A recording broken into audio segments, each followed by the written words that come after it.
Bienvenidos al nuevo comentario de la Hora Silenciosa 2021, donde líderes juveniles de todo el mundo estarán participando con nosotros. En el día de hoy tendremos a... Hola, yo soy el pastor Ángel Cardosa y soy de Santo Domingo, República Dominicana, y es un gozo poder compartir contigo hoy la palabra de Dios. Hoy estaremos viendo un maravilloso pasaje, el cual te invito a que leas conmigo hoy. Es en Hechos capítulo 8 y vamos a leer los versículos del 1 al 13. La poderosa palabra de Dios nos dice así: Y Saulo consentía en su muerte. En aquel día hubo una gran persecución contra la iglesia que estaba en Jerusalén, y todos fueron esparcidos por las tierras de Judea y de Samaria, salvo los apóstoles. Y hombres piadosos llevaron a enterrar a Esteban e hicieron gran llanto sobre él. Y Saulo asolaba la iglesia y entrando casa por casa, arrastraba a hombres y a mujeres y los entregaba en la cárcel. Pero los que fueron esparcidos iban por todas partes anunciando el evangelio. Entonces Felipe, descendiendo a la ciudad de Samaria, les predicaba a Cristo. Y la gente unánime escuchaba atentamente las cosas que decía Felipe, oyendo y viendo las señales que hacía. Porque de muchos que tenían espíritus inmundos salían estos dando grandes voces, y muchos paralíticos y cojos eran sanados. Así que había gran gozo en aquella ciudad. Pero había un hombre llamado Simón, que antes ejercía la magia en aquella ciudad, y había engañado a la gente de Samaria haciéndose pasar por algún grande. A este oían atentamente todos, desde el más pequeño hasta el más grande, diciendo: Este es el gran poder de Dios. Y le estaban atentos porque con sus artes mágicas les había engañado mucho tiempo. Pero cuando creyeron a Felipe, que anunciaba el evangelio del reino de Dios y el nombre de Jesucristo, se bautizaban hombres y mujeres. También creyó Simón mismo, y habiéndose bautizado, estaba siempre con Felipe, y viendo las señales y grandes milagros que se hacían, estaba atónito. En este pasaje tan maravilloso vemos tres verdades relevantes que deben traer luz a nuestro caminar. Número 1, este pasaje nos hace ver la oposición que tiene la iglesia de Cristo. La oposición que enfrentaron estos primeros creyentes evangélicos fue brutal y cruel. Los creyentes, como nos narra aquí, fueron arrastrados brutalmente hasta la cárcel para tratar de que el evangelio no se esparciera y que por lo tanto Cristo no fuese glorificado.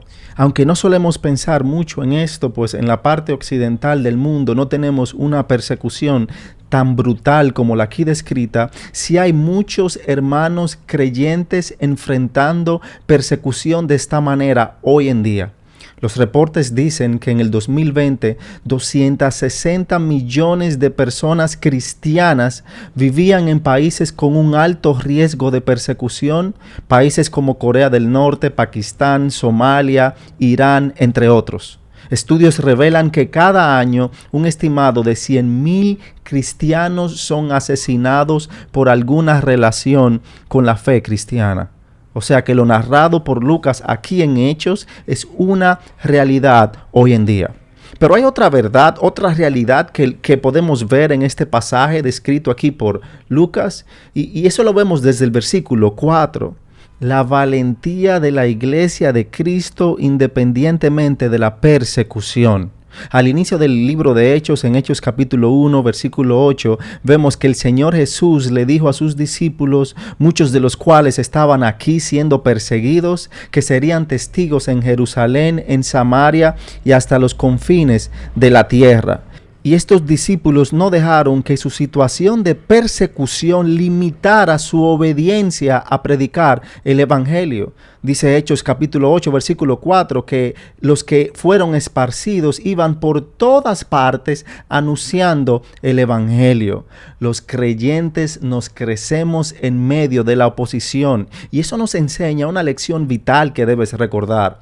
Las circunstancias no determinan tu obediencia a Dios, Dios. Solo la palabra de Dios lo hace. En medio de la oposición, ellos fueron fieles a la palabra de Dios. Y es por eso que podemos ver frutos aquí reflejados, pues el versículo 8 nos dice que a pesar de la oposición había gran gozo allí. Lo cual nos hace ver un tercer y último punto, y es el poder del evangelio desatado aquí.